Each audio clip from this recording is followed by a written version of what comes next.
எங்கள் வாழ்வும் எங்கள் வளமும் மங்காத தமிழென்று சங்கே முழங்கு. எங்கள் பகைவர் எங்கோ மறைந்தார், இங்குள்ள தமிழரெல்லாம் ஒன்றாதல் கண்டே என்று புரட்சி கவிஞன் பாரதிதாசனுடைய தமிழை வணங்கி போற்றுதலுக்குரிய பாரதி நற்பணி மன்றத்தினுடைய முத்தமிழ் மன்றத்தினுடைய இன்றைய தினம் தலைமை பொறுப்பு ஏற்க இருந்த மரியாதைக்குரிய பேராசிரியர் வானவன் கோதையா அவர்கள் வராத காரணத்தினாலே போற்றுதலுக்குரிய மரியாதைக்குரிய இன்றைய கூட்டத்தினுடைய தலைமை பொறுப்பை ஏற்றிருக்கிற மரியாதைக்குரிய கவிமாமணி முனைவர் கவியன் சம்பத் ஐயா அவர்களே, இந்த சமுதாயத்தினுடைய ஒழுக்கக்கேடுகளையும் தமிழ் என்று பேசுகிற பொழுது தமிழுக்கான அதற்குரிய முக்கியத்துவத்தையும் கொடுக்காத நிலைமையை நல்ல காலத்திலே தக்க நேரத்திலே நம்மிடத்திலே சுட்டிக்காட்டி ஒரு அருமையான ஒரு ஆய்வு நோக்கிலே தன்னுடைய உரையை நிகழ்த்தி அமர்ந்திருக்கிற போற்றுதலுக்குரிய முனைவர் அரங்கசாமி ஐயா அவர்களே, இந்த மன்றத்தினுடைய பொருளாளர் ஐயா அவர்களே, நன்றி சொல்ல இருக்கிற போற்றுதலுக்குரிய வெங்கடேசன் ஐயா அவர்களே, இந்த நிகழ்ச்சிகளை எல்லாம் மிக அருமையாக கேட்டுக்கொண்டு செய்முடித்து கொண்டிருக்கிற போற்றுதலுக்குரிய மரியாதைக்குரிய ராஜகோபாலன் ஐயா அவர்களே, இந்த மன்றத்திலே அமர்ந்திருக்கிற அறிவு சார்ந்த ஆற்றல் வாய்ந்த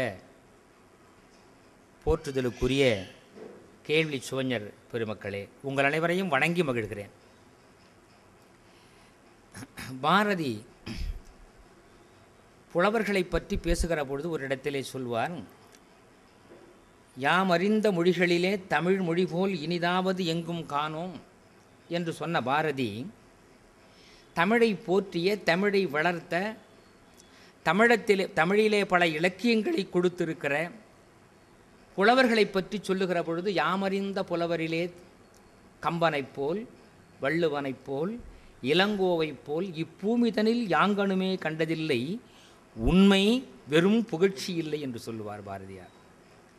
ஆனால் ஆரம்பத்திலே முதல் நிலையிலே கம்பனை சொல்லியதற்கும், அடுத்து திருவள்ளுவரை சொல்லியதற்கும், அதற்கு பிறகு இளங்கோவை சொல்லியதற்கும் ஒரு காரணம் இருப்பதாக உரையாசிரியர்கள் சொல்லுகிறார்கள். இந்த நடுவிலே இருக்கிற மையத்திலே இருக்கிற திருவள்ளுவரை அவர் மையமாக சொன்னதற்கு காரணம் என்று சொன்னால், திருக்குறள் என்கிற அறநூலாக இருக்கிற அந்த தமிழ் நூல் கடந்த காலத்தை மட்டுமல்லாமல் இனி வருகிற காலத்தையும் பற்றி பேசுகிற நூல். அது மட்டுமல்ல, அதை ஆத்த புலவன் திருவள்ளுவன்.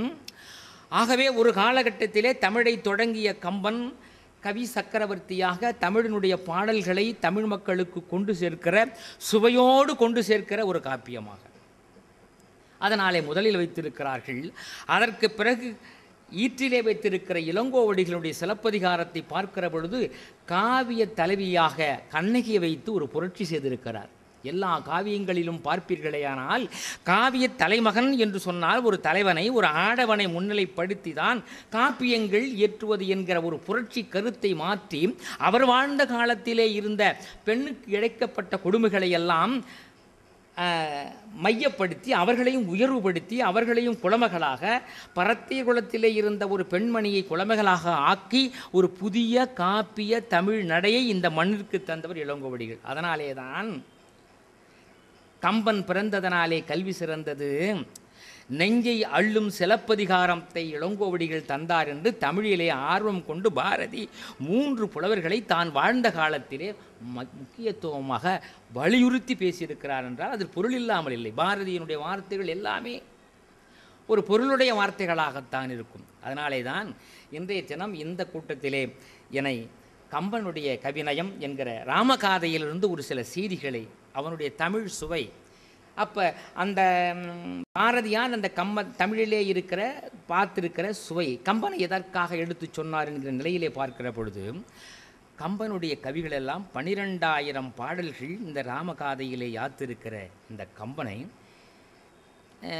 விவேகானந்தர் என்ன சொல்லுகிறார் என்று சொன்னால், வடமொழியிலே எழுதியவர் வான்மீகி, அது தமிழிலே பண்பாட்டிற்கு தகுந்து எழுதியவர் நம்முடைய கம்பர். அந்த விவேகானந்தர் இருவரையுமே ஒரு ஆய்வு நோக்கிலே பார்க்கிறார். நான் எந்த யாரையும் குறை சொல்ல விரும்பவில்லை, ஆனால் இரண்டுமே வைரக்கற்கள், வைரம் பாய்ந்தவை. வான்மீகி வடமொழியிலே எழுதியதை விவேகானந்தர் நோக்கிலே சொல்லுகிற பொழுது சொல்லுவார், கரை அறியாத காட்டாற்று வெள்ளம். கரைகளெல்லாம் உடைத்து கொண்டு ஓடுகிற ஒரு காற்று ஆறு எவ்வாறு வேகமாக ஓடுமோ அது மாதிரி கரையறியாத காட்டாற்று வெள்ளம் போல கவி பொழிந்தார் வான்மீகி. ஆனால் அந்த கவியை தமிழ் பண்பாட்டிற்கேற்ப எங்கே மடைமாற்ற வேண்டும், எங்கே திசை திருப்ப வேண்டும், அந்த இடத்திலே இருக்கிற நிலையை மாற்றினார் என்று சொன்னால் கதையை மாற்றவில்லை, ஆனால் கதையினுடைய கருவை மாற்றாமல், கதையினுடைய அடிப்படையை மாற்றாமல், தமிழ் பண்பாட்டிற்கு ஏற்றவாறு ஒரு இலக்கியத்தை, காவனத்தை, தமிழ் காவனத்தை செய்தார். அதுதான் சொல்றார், கரையறியா காட்டாற்று வெள்ளம் போல கவி பொழிந்து வான்மீகி உலகுக்கு இந்த திரையறியா இலக்கிய காவனத்தை தந்தான் தமிழ்ப்புலவன் கம்பன் எனும் கவிதை தைச்சன்.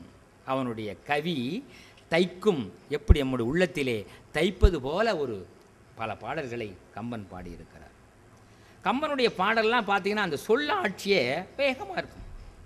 இந்த கையடைப்படலும் நினைக்கிறேன், நனைவரு கற்பக நாட்டு நன்னகர் அனைவரும் அனைதர் அயர்க்கும் சிந்தையன், நினையவும் அறியது விசும்பின் நீண்டதோர் புனைமணி மண்டபம் பொலிய எய்தினான், தூயமில் அரியணை பொலிந்து தோன்றினான், சேயிரு விசும்பிடை திரியும் சாரணர் நாயகன் இவன் என்று அயர்த்து நாட்டமோர் 1000 இல்லை என்று ஐயம் நீங்கினார். இது நான் சொல்வதற்கு என்ன காரணம்னா, அந்த கம்பனுடைய வரிகள், அதனுடைய செயல்பாடுகள், அதனுடைய எண்ணங்கள், இந்த தமிழ் எழுத்துக்களெல்லாம் சொற்களெல்லாம் கம்பனிடத்தில் அந்த நீண்ட கியூ வரிசையில், அதாவது என்னை இந்த காப்பியத்திலே சேர்த்துக்கொள், என்னை இந்த காப்பியத்திலே சேர்த்துக்கொள் என்று கம்பனிடத்திலே கேட்டுதான். இன்றைக்கு இருக்கிற கவிஞர்கள் எழுதுகிற பொழுது சொற்களை கிடைக்க மாட்டேங்கிறது.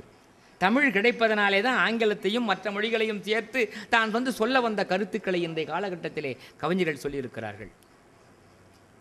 நீண்ட நாளைக்கு பிறகு ஒரு நண்பரை ஒருவர் சந்திக்கிறார். அந்த நண்பர் யார் என்று சொன்னால், தான் பழகிய காலத்திலே அந்த வீட்டிற்கு சென்று அந்த தாயிடத்தோடு அவர்களுடைய குழந்தையோடு இவரும் குழந்தையோடு உண்டு பழகியவர். 20 ஆண்டுகள் கழித்து அந்த நண்பரை சந்திக்கிறார். சந்திக்கிற பொழுது அந்த தாயினுடைய கையாலே சோற்று கவலைகளையெல்லாம் வாங்கி சாப்பிட்ட அந்த நட்புக்காக, நண்பரே அம்மா நன்றாக இருக்கிறார்களா என்று கேட்கிறார். அவரும் நன்றாக இருக்கிறார்கள் அம்மா என்று சொல்லுவார். சொல்லிட்டு என்ன சொல்கிறாருன்னா, சரி அம்மா இப்போது உங்கள் அண்ணன் வீட்டில் இருக்காங்களா இல்லை உங்கள் வீட்டில் தான் இருக்காங்களா அப்படின்னு நலம் விசாரிக்கிறார். நலம் விசாரிக்கிற பொழுது அவர் சொல்லுகிறார், அம்மா என் வீட்டிலும் இல்லை, அண்ணனுடைய வீட்டிலும் இல்லை என்று சொல்லுகிற பொழுது அந்த நண்பருக்கு ஒரு உணர்வு, என்ன அப்போ எங்கே தான் இருக்காங்க? ஏன்னா பல நாள் நண்பனோடு பழகிய காலத்தே அவருடைய இல்லத்தில் சேர்ந்து உணவு அருந்திய அந்த உணவை அவர்கள் பரிமாறுகிற விதம், அவர்கள் அன்பு காட்டிய விதம், அந்த உணவோடு அன்பையும் சேர்த்து அவரை ஆட்கொண்டதனாலே பல நாட்களுக்கு பிறகு அன்னையை பற்றி விசாரிக்கிற அந்த நண்பர், அப்போ உங்கள் வீட்டையும் இல்லை அண்ணன் வீட்டையும் இல்லைன்னு சொன்னால் அப்போ யார் வீட்டில் அம்மா இருக்காங்கன்னு சொல்லும்போது அந்த நண்பர் சொல்கிறார், அந்த என்ன அம்மா வீட்டில்தான் நாங்கள் இருக்கிறோம் என்று சொன்னார். எத்தனை பிள்ளைகள் இன்றைக்கு அது மாதிரியான ஒரு பதிலை சொல்ல இருக்கிறார்கள் இந்த சமுதாயத்திலே. நெகிழ்ந்து போனார் அந்த நண்பர். ஆக இன்றைக்கும் தாயிடத்திலே அன்பு செலுத்துகிறவர் இருக்கிறார்கள், தந்தையிடத்திலே அன்பு செலுத்துகிறவர்கள் இருக்கிறார்கள். நான் கம்பராமாயணத்தினுடைய ஒரு 4 நிகழ்வுகளை உங்களிடத்திலே சுட்டி காட்டி நான் என்னுடைய உரையை முடிக்கலாம் என்று இருக்கிறேன். நண்பர்களே, கம்பராமாயணத்திலே தசரதன் வீற்றிருக்கிறார். அவையிலே விஸ்வாமித்திர முனிவர் வருகிறார். விஸ்வாமித்திர முனிவர் வருவது என்பது அவ்வளவு சாதாரணம் அல்ல. ஒரு முனிவர்கள் ஒரு தவசிகள் ஒரு ஞானிகள் எல்லாம் ஒருவரை தேடி வருவது என்பது அவ்வளவு பெரிய வரப்பிரசாதம் என்று சொல்வார்கள். அப்போ தசரதன் இடத்துல வந்திருக்கிற போது தசரதன் எழுந்திருக்கிறார். யார் வந்தாலும் எழுந்திருக்காத அந்த அரியணை விட்டு விஸ்வாமித்திரர் திடீரென வருவதை பார்த்து தன் அரியணையிலிருந்து எழுந்திருக்கிறார். எழுந்திருக்கு உடனே அவரை வரவேற்று, நமக்குள்ள விருந்தினர் நம்ம விட்டு வந்தாங்கன்னா வரவேற்று உபசரித்து, அந்த வரவேற்பு எப்படி வரவேற்க வேண்டும், எப்படி யாருக்கு எந்த மரியாதையை செலுத்த வேண்டும் என்கிறது கம்பன் காவியத்திலே அன்று காட்டியிருக்கிறான். நிலஞ்செய் தவம் என்று உணரின் அன்று நெடியோய் என் நலஞ்செய்வினை உண்டெனினும் அன்று நகர் நீயான் வலம் செய்து வணங்க வெளி வந்த இது முந்தென் குலஞ்செய்தவம். என்ன ஆட்சி பாருங்க! அப்படியே அரியணையிலிருந்து எழுந்திருக்கிறான். தன் அரியணை அந்த விஸ்வாமித்திரருக்காக கொடுத்து அவர் அமர்ந்திருந்த அந்த ஆசனத்தை அந்த சுற்றி வலம் வருகிறான். யார் செய்வார்? ஒரு பெரிய அரசன், 10 ரதங்களினுடைய அதிபதி, அயோத்தியினுடைய அதிபதி அரசன் ஒரு முனிவரை பார்த்து தன் இருக்கையை கொடுத்து அந்த இருக்கையினிடத்திலே உட்கார வைத்து அவரை சுற்றி வலம் பெறுகிறான். நான் சுற்றி வலம் பெறுவது நான் செய்த புண்ணியம் அல்ல, யான் செய்த தவம் அல்ல, என் குலஞ்செய் தவம் என்று உணரி நன்று நெடியோய் என் நலஞ்செய்வினை உண்டனினும் அன்று நகர் நீயான் வலஞ்செய்து வணங்கு வெளி வந்த இது முந்தன் குலஞ்செய்தவம், என் முன்னோர்கள் செய்த தவம் என்று சொல்லி அந்த தமிழ் பற்றாளரை, அந்த முனிவரை தமிழ் பண்பாடோடு வரவேற்கிற அந்த விருந்தோம்பல் வரவேற்கிற ஒரு நிகழ்ச்சி கம்பராமாயணத்தின் மூலமாக நமக்கு இன்றைக்கு சமுதாய மக்களுக்கு சொல்ல வருகிறார். வருகிறவர் பெரியவர்.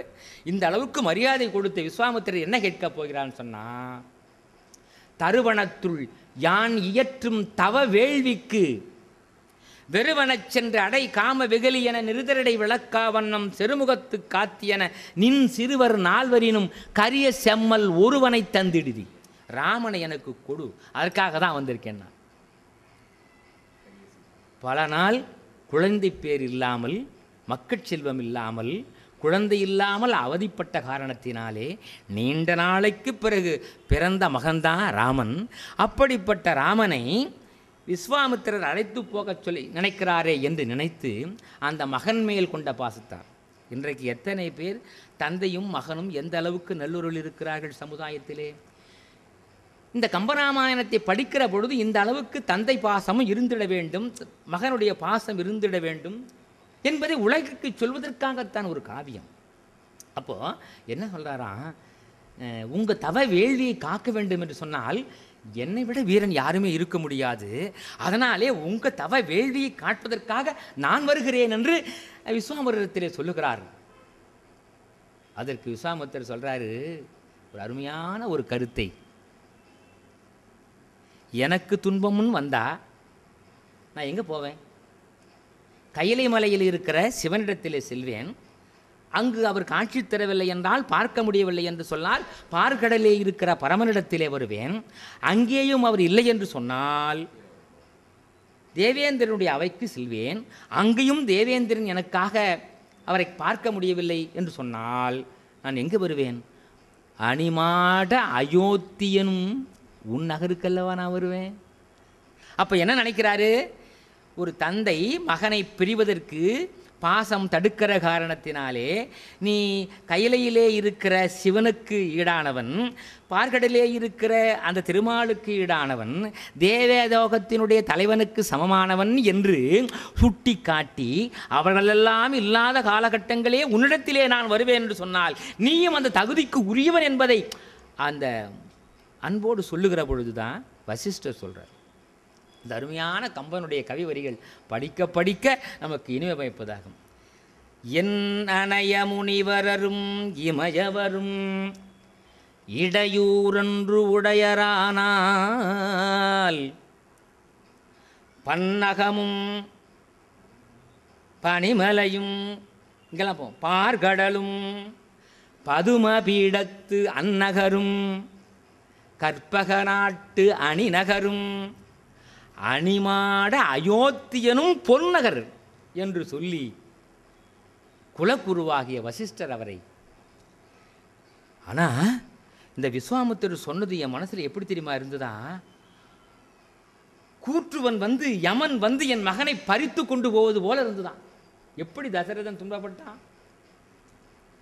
எண்ணிலா அருந்தவத்தோ நியம்பிய சொல், எண்ண முடியாத தவங்களையெல்லாம் செய்த அந்த விஸ்வாமித்திரன் சொன்ன சொல், நின் மகன் கரிய செம்மல் 4வரில் கரிய செம்மல் ஒருவனை தந்திடுதி என்று சொன்னது எனக்கு எப்படி இருந்ததுதான், என் செவியில் எப்படி இருந்தது, நான் எத்தகைய துன்பம் பட்டேன்னா எண்ணிலா அருந்தவத்தோன் இயம்பிய சொல் மருமத்தில் எரிவேல் பாய்ந்த புண்ணிலாம் பெரும் புழையுள் கனல் நுழைந்தது.